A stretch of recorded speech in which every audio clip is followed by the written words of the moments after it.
Hi, welcome to editors time with KSR. Sir నమస్తే. నమస్తే. Yes sir, ఇప్పుడు అందరు ఎదురు చూస్తుంది రిజల్ట్స్ ఎప్పుడు వస్తాయా ఏమవుతుందా అని సార్. పర్టికులర్లీ ఏపీ సార్, అందరూ కాన్సన్ట్రేషన్ చేస్తుంది కూడా ఏపీకి సంబంధించిన రాజకీయాలు.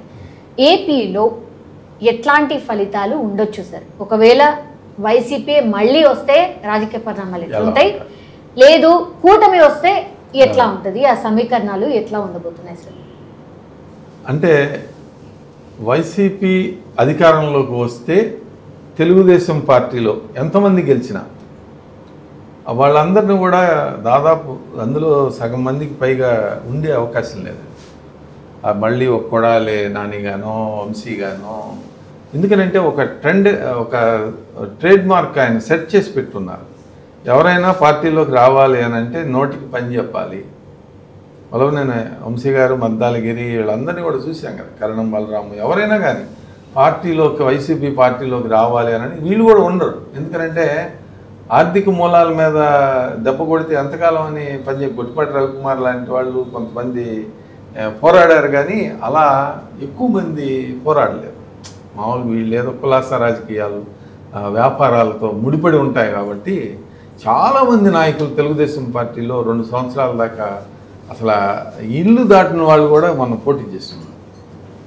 మహానాడులో ఎప్పుడైతే కొద్దిగా జనం కనిపించి ఊపు వచ్చింది మళ్ళీ తెలుగుదేశం పార్టీకి అన్నప్పటి నుంచి కార్యక్రమాలు ప్రారంభించిన వాళ్ళు ఒక 70-80 మంది ఈ మధ్యకాలంలో టికెట్ తెచ్చుకున్న వాళ్ళు గెలుస్తారు అనుకోండి. ఒక 50-60 మంది వైసీపీ అధికారంలోకి వస్తుంది, తెలుగుదేశం పార్టీ వాళ్ళు ఒక 50-60 మంది గెలిచారు. ఇందులో ఎవరు కూడా సగం మందికి పైగా ఉండే అవకాశం లేదు. తప్పకుండా తెలుగుదేశం పార్టీ తీవ్రమైన సంక్షోభంలో పడిపోతుంది అనడంలో ఏమాత్రం సందేహం లేదు. తెలుగుదేశం పార్టీ ఉనికికే దెబ్బగా మారుతుందండి. వరుసగా 2 సార్లు పరాజయం తెలుగుదేశం పార్టీ తట్టుకోలేని అంశం. ఇప్పుడున్న జగన్మోహన్ రెడ్డి గారికి ఉన్న స్పీడ్కి గతంలో 2వసారి తెలుగుదేశం పార్టీ ఓడిపోయినప్పుడు బలమైన పోటీ ఇచ్చింది. పిఆర్పీ తోటి త్రిముఖ పోటీలో తెలుగుదేశం పార్టీ బలమైన పోటీ ఇచ్చి చాలామంది అభ్యర్థులను గెలిపించుకోగలిగింది. పోటాపోటీగా గెలిచారు, అతిశయ మార్కులతో గెలిచామని చెప్పి వైఎస్ఆర్ గారు అనటం జరిగింది. అందులో వైఎస్ఆర్ గారి అకాల మరణంతో తెలుగుదేశం పార్టీకి మరింత పుంజుకోవడానికి అవకాశం దొరికింది. కాలం అలా కలిసి వచ్చింది. ఇప్పుడు జగన్మోహన్ రెడ్డి గారి పాలన పూర్తి డిఫరెంట్ అండి. ఈయన బాల్ గేమ్ చాలా డిఫరెంట్గా ఉంటుంది. అసలు ప్రత్యర్థులను ఊపిరి పీల్చుకోనివ్వకుండా దెబ్బలు పెట్టగలిగిన శక్తి జగన్మోహన్ రెడ్డి గారికి. ఎందుకంటే చంద్రబాబు నాయుడు గారు ఇటీవల ఒక ఇంటర్వ్యూలో కూడా ఆయన చెప్పడం జరిగింది, నేను కూడా ఊహించలేదు ఇలా ఉంటుంది అని. అంటే రాజకీయ ప్రత్యర్థుల్ని ఊహించలేకపోవటం అంత సీనియర్ మోస్ట్ నాయకుడికి వైఫల్యం అనే చెప్పాలి. ఇప్పుడు ప్రత్యర్థి ఎత్తుగడలను ఊహించలేకపోవటం అంటే ఆయనేమి జగన్మోహన్ రెడ్డి గారు ఏమి చిన్నపిల్లాడా, ఆయన కాదు కదా. ఆయన ఆల్రెడీ మీతో ఒక ఎన్నికని 2014లో ఉప ఎన్నికలు తీసుకొచ్చాడు, 2012లో 2014లో ఎన్నికలు తీసుకొచ్చాడు. అదే ఆయన స్ట్రాటజీలని ఏదో కులాస రాజకీయాలు చేద్దాము, తాపీగా కూర్చుందాము, ఏదో బ్యూరోక్రాట్స్ తోటి అధికారాన్ని నడుపుదాము, కార్యకర్తల్ని దూరంగా పెడదాము, అధికారం వచ్చిన తర్వాత ప్రతివాడు రాజకీయాలతో ఏం పని, అసలు రాజకీయాలతోటే పని అండి. అధికారం వచ్చిన తర్వాత చేయాల్సింది రాజకీయం. అది జగన్మోహన్ రెడ్డి గారు చేశాడు. తెలుగుదేశం పార్టీ నాయకులు మామూలుగా చంద్రబాబు నాయుడు గారు వీళ్ళంతా అధికారంలోకి వచ్చిన తర్వాత రాజకీయాలతో ఏం పని అని అంటారు, కానీ నిజంగా రాజకీయాలతోటే పని. నిన్ను నమ్మి కొంతమంది ఓట్లు వేసి గెలిపిస్తే వాళ్ళకి, ఆ నాయకులకి అందరినీ ప్యారలల్గా తీసుకువెళ్ళాలి, సమాంతరంగా తీసుకువెళ్ళాలి. వాళ్ళతో పాటు వీళ్ళని కూడా చూసుకోవాలి కదా. వాళ్ళని కూడా మరి ఏ లబ్ధులను ఆశించి వచ్చారో వాళ్ళకి కూడా కోరికలు తీరుస్తూనే పోవాలి. అదే రాజకీయం. ఆ ఎత్తుగడలను మరిచి బ్యూరోక్రాట్స్ తోటి రాజకీయాలు నడిపితే మహిళా సంఘాలు జనరల్గా ఏంటంటేనండి, వీళ్ళు అధికారంలో ఉన్నప్పుడు కొంచెం సెలెక్టెడ్ మీటింగ్స్ పెట్టుకుంటారు. ఇప్పుడు జగన్మోహన్ రెడ్డి గారు ఉన్నారనుకోండి, అధికారంలో ఉన్నప్పుడు ఒక మీటింగ్ పెడతారు. దానికి ఏంటంటే స్కూల్ పిల్లల్ని వాళ్ళని వీళ్ళని. ఇదే కార్యక్రమం చంద్రబాబు నాయుడు గారు అది వరకు చేసింది, ఈయన కొత్తగా చేసింది ఏం కాదు. అదివరకు డాక్టర్ సంఘాల వాళ్ళని వాళ్ళందరినీ పోగు చేసేవాళ్ళు. ఆ గ్రూపుల్ని మీకు ఏమ్మా డబ్బులు అప్పుడు వస్తాయి ఇప్పుడు వస్తాయని, సరే మంచిది సార్ అంటారు. మంచిది సార్ అంటే సరేనమ్మా మంచిది కాదు, రేపు బాబు గారు మీటింగ్ ఉంది దానికి జనాన్ని తీసుకురావాలి. అయ్యా అదేంటి సార్ అని మరి అట్లా ఉంటాయి అన్నమాట మామూలుగా ఎవరికైనా. ఇప్పుడు ఈ పిల్లలకి ఆ స్కూలు మనబడి అని చెప్పి అవన్నీ వేస్తున్నాం కదా, ఆ పిల్లలందరినీ తీసుకురండి అని చెప్పి వాలంటీర్లకు వాళ్ళకి పురమాయిస్తారు. వైఎస్ఆర్ వీళ్ళంతా పోలోమని. మీకు ఆ సభల్లో ఎప్పుడు కూడా చంద్రబాబు నాయుడు గారి సభలైనా గతంలో డ్వాక్రా సభలు కూడా మధ్యలో వెళ్ళిపోతారు. ఎందుకనంటే వాళ్ళు తీసుకొచ్చిన వాళ్ళు కాబట్టి. ఇప్పుడు వైఎస్ జగన్మోహన్ రెడ్డి గారు సభలు కూడా అంతే, మధ్యలో వెళ్ళిపోతున్నారని కెమెరా పెట్టుకు చూపిస్తే కారణం ఏంటంటే తీసుకొచ్చారు కాబట్టి. ఎవరైనా వాలంటీర్గా స్వచ్ఛందంగా వచ్చినప్పుడు చివరి దాకా నాయకుడి కోసం ఉంటారండి, లేకపోతే వెళ్ళిపోతారు కదా. ఇలాంటి రాజకీయాలు నడుస్తున్న ఈ కాలంలో వైఎస్ఆర్సీపీ గెలిస్తే తీవ్రమైన రాజకీయ ఒత్తిడిని తెలుగుదేశం నాయకులు ఎదుర్కొంటారండి. అసలు దాదాపు ఆంధ్రప్రదేశ్లో ఆ నాయకులు ఏ నియోజకవర్గంలోనూ కూడా వాళ్ళైతే రాజకీయ కార్యక్రమాలు ఎక్కడా కూడా చేయరండి. అది నిజం. ఎక్కడ ఏ నియోజకవర్గంలో కూడా, ఇంక్లూడింగ్ కుప్పం, ఏ నియోజకవర్గంలో కూడా గెలిచినా, మంగళగిరిలో నారా లోకేష్ బాబు గెలిచినా అక్కడ రాజకీయం చెయ్యనివ్వరు. ఈయనేదో ఊరికనే వైజాగ్లో పాలన ఏముండదండి. వాళ్ళు చెయ్యకపోయినా చెప్పాము అప్పుడు చేయలేదు మేము ఇక్కడే పెట్టుకుంటాం అంటారు. బాగుంది సార్ ఇక్కడే పెట్టుకుంటారా అని పేరు నాని గారు ఒక స్టేట్మెంట్ ఇస్తారా, భలే అన్నాడు ఇక్కడే పెడుతున్నాడు అంటే గుంటూరులో మేము కూడా అదే అనుకున్నాం అట్లా అంటారు.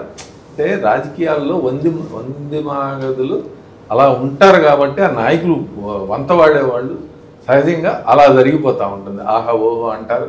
మరి విశ్లేషకులు కూడా చెప్పేవాళ్ళు, ఆయనకి బాగా కొట్టేవాళ్ళు ఆయనకు ఉన్నారు ఆల్రెడీ. టీమ్స్ ఇప్పుడు తెలుగుదేశం పార్టీ కొన్ని టీమ్స్ని ఏర్పరచుకుందండి, వైఎస్ఆర్సీపీ కొన్ని టీమ్స్ని ఏర్పరచుకుంది.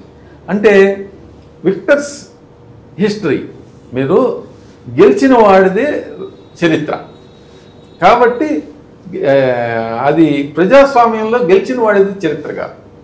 ప్రజాస్వామ్యంలో చరిత్ర అనేది అందరికీ ఉంటుంది, కానీ ఆంధ్రప్రదేశ్లో గెలిచిన వాడిదే చరిత్ర. ఇది విక్టర్స్ హిస్టరీ, ఇది సపరేట్ అన్నమాట. ఇక చంద్రబాబు నాయుడు గారు గెలిస్తే ఎలా ఉంటుందంటే గెలుపు అవకాశాలు వైఎస్ఆర్సీపీకి ఏంటంటే వాళ్ళ సొంత సర్వేలు సొంత సర్వే టీంలు వాళ్ళకి ఉన్నాయి. ఆయన కూడా ఢిల్లీలో పెద్ద మీడియా బ్యాలెన్స్కి టైమ్స్ నౌ వాళ్ళకి కానివ్వండి, ఎన్డీటీవీ వాళ్ళకి కానివ్వండి, ఆ మేనేజ్మెంట్ అంతా కూడా ఆయన ఇచ్చున్నారు. ఇప్పుడు ప్రణవ్ రాయ్ గారు ఆయన చెప్తాడంటే మరి ఆయనకి 5 సంవత్సరాల నుంచి ఫీడింగ్ ఈయనే కదా. మరి చివరిలో ఒక్క మాట చెబితే ఏం పోయింది, గెలుస్తున్నా ఓడిపోయాడా అని అంటాడు. తర్వాత అన్నానా ఏదో ఊరికే మొగ్గుందని అన్నాను కానీ అనలేదని అంటారు. మామూలుగా ఏంటి స్లిప్ అప్ అంటే టైమ్స్ నౌ వాళ్ళు. మీరు ఆ ఈటీజీ సంస్థ అనేది వాళ్ళ patent company times now ETG. ఆ ఈటీజీ అనేది ఎక్కడ ఉంది ఏంటి ఆ సంస్థ కార్యకలాపాలు దాన్ని ఎవరు చూస్తున్నారు అనేది తెలిస్తే దాని సర్వే ఎలా ఉంటుందో కూడా తెలిసిపోతుంది. వాళ్ళన్నీ 24గా వైఎస్ఆర్సీపీ గెలుస్తుందని చెప్పేసి మామూలు జాతీయ స్థాయి పత్రికలు ఈ రెండుకి 7 కోట్ల రూపాయలు వాళ్ళు ఇచ్చారు అనేది వైట్గా ఉంది కదా. ఒకదానికి 5 కోట్ల రూపాయలు, ఒకదానికి 7 కోట్ల రూపాయలు మనీ ట్రాన్స్ఫర్ అయింది పిఆర్ రిలేషన్స్ మేనేజ్మెంట్లో. అయితే ఇక్కడ ఇక తెలుగుదేశం పార్టీకి అధికారంలోకి వస్తే వీళ్ళు కూడా ఒక రెడ్ బుక్ ఏర్పరచుకున్నానని నారా లోకేష్ బాబు చెప్పడం జరిగింది. ఆయన ఆ రెడ్ బుక్లో ఎవరి పేర్లు రాశాడో తెలియదు, కానీ ఎంతవరకు చర్యలు తీసుకుంటారో కూడా అనుమానాస్పదం. ఎందుకనంటే చంద్రబాబు నాయుడు గారి రాజకీయ శైలికి భిన్నంగా ప్రవర్తిస్తారు అనేది వేచి చూడాలండి. ఈయనకి అధికారంలో వచ్చే వరకు గత 40 సంవత్సరాలుగా రాజకీయ చరిత్ర ఎలా ఉందంటే అధికారంలోకి రావటం వరకే పార్టీని వాడుకుంటా ఉన్నారు. అధికారంలోకి వచ్చిన తర్వాత పార్టీని మర్చిపోయి బ్యూరోక్రాట్స్, ఐటీ ఉందనుకోండి ఎవరినో జయేష్ రాజ్, ఇట్లా ఇప్పుడు విద్యాశాఖ ఉందనుకో ఒక నాయకుడిని నమ్ముతారు, ఒక ఐఏఎస్ ఆఫీసర్ని నమ్ముతారు, ఒక పోలీస్ ఆఫీసర్ని నమ్ముతారు. ఇంక వాళ్ళు మిగతా వాళ్ళకి అసలు ఇంటర్వ్యూలు కూడా దొరకకుండా రాజకీయ నాయకులు ఐఏఎస్ ఆఫీసర్సే కూర్చుని ఉంటారు. ఎప్పుడు 24 గంటలు ఈ రాజకీయ నాయకులు తిట్టుకుంటారు, ఐఏఎస్ ఆఫీసులు. ఎందుకంటే మీటింగుల మీద చర్చల మీద చర్చలు, అలా ఉంటుంది ఆయన వ్యవహారం. ఆ వ్యవహారం మానుకుని కొంత రాజకీయానికి కేటాయిస్తే తప్పకుండా తెలుగుదేశం పార్టీ ఉంటుందండి. అది చేస్తారు అంటే వాళ్ళు కూడా విచ్ హంటింగ్ మొదలుపెట్టారనుకోండి, మేము ఈసారి ఊరుకోము అని వాళ్ళు కూడా అంటున్నారు. ఇప్పుడు ద్వారంపూడి కానీ మరి పేరు నాని కానీ వీళ్ళంతా దుకాణం సర్దేస్తారు, గెలిచినా సర్దుతారు, ఓడిపోయినా సర్దుతారు. అంటే తెలుగుదేశం పార్టీ వచ్చినట్టయితే ఎవరైతే నోరుకి హద్దు అదుపు లేకుండా వ్యాఖ్యలు చేశారో వాళ్ళు ఆటోమేటిక్గా సర్దుకుంటారు. ఇక వ్యాపార లావాదేవీలు క్లోజ్గా కాన్సన్ట్రేట్ చేసి వేచి చూడాలని తెలుగుదేశం వైఎస్ఆర్సీపీ నాయకులు తెలుగుదేశం పార్టీ నాయకులతో కలిసి రాబోయే రోజుల్లో ఏ వ్యాపారాలు చేస్తారు అనేది మాత్రం అది వాచ్ చేసి చూడాల్సిన అంశం. ఇప్పుడు ఎలా ఉంటుందంటేనండి, చాలా వ్యాపారాలు తెలుగుదేశం పార్టీ నాయకులతో కలిసి వైఎస్ఆర్సీపీ నాయకులు రేపు రాబోయే రోజుల్లో పనిచేసే అవకాశం. అంటే ఓడిపోయినా తెలుగుదేశం పార్టీ ఇక్కడ గెలిచినా రాబోయే రోజుల్లో వీళ్ళే ఇప్పుడు ఇసుక, మద్యం, ఈ సిండికేట్స్ అన్నీ కూడా ఈ కేబుల్ టీవీ నెట్వర్క్ ఇట్లా నియోజకవర్గ వారిలో స్టాండర్డ్ బిజినెస్లు కొన్ని ఉన్నాయి. లిక్కర్ కానీ, ఇసుక కానీ, మరి కేబుల్ టీవీ బిజినెస్ ఇట్లాంటివన్నీ కూడా సిండికేట్ నడుపుతూ ఉంటుంది. రాజకీయ నాయకుడు మారితే వాటాలు 40-50 ఆ వాటాలు మారుతాయి తప్పితే వాళ్ళే నడుపుతూ ఉంటారు. ఓకే, నడిపేది వాళ్ళే, కాకపోతే రూలింగ్ పార్టీ వాళ్ళకి కొంచెం ఎక్కువ వాటా వెళ్తుంది, ఆపోజిషన్ పార్టీ. ఇలాంటి దాన్ని మళ్ళీ తెలుగుదేశం నాయకులు కొనసాగిస్తారా అనే దాని మీద వాళ్ళ రాజకీయ భవిష్యత్తు ఆధారపడి రాబోయే రోజు ఈసారి చాలా డివైడ్ అయిపోయి ఉంది సమాజం. పూర్తిగా ఆంధ్రప్రదేశ్లో డివిజన్ పూర్తి స్థాయిలో ఉందండి. దాన్ని అడ్వాంటేజ్గా తెలుగుదేశం పార్టీ గెలిచినట్లయితే తీసుకుని ఈ లంపెన్ ఎలిమెంట్ పొలిటీషియన్స్ని కనుక కంట్రోల్ చేసుకోగలిగితే తెలుగుదేశం పార్టీ మనగలుగుతుంది. లేదంటే మళ్ళీ గతంలో లాగానే ఉంది అని అంటే ఆ తెలుగుదేశం పార్టీకి కూడా థ్రెట్ అతి త్వరలోనే మొదలవుతుంది. ఇప్పుడు ఆ పంచాయతీరాజ్ ఎన్నికలు వస్తాయి కదా, ఆ ఎన్నికల్లోనే తెలుగుదేశం పార్టీకి థ్రెట్ వస్తుంది. ఎందుకంటే వీళ్ళు చేసే రాజకీయ కార్యక్రమాలు అంత తీవ్రంగా ఉండకపోతే వెంటనే థ్రెట్ వస్తుంది. మరిన్ని అప్డేట్స్ కోసం మా కాయ్ టీవీని సబ్స్క్రైబ్ చేసుకోండి. మా వీడియో కనుక మీకు నచ్చినట్లయితే లైక్ చేయండి, షేర్ చేయండి. మీ విలువైన అభిప్రాయాలను కామెంట్ బాక్స్లో తెలియజేయండి.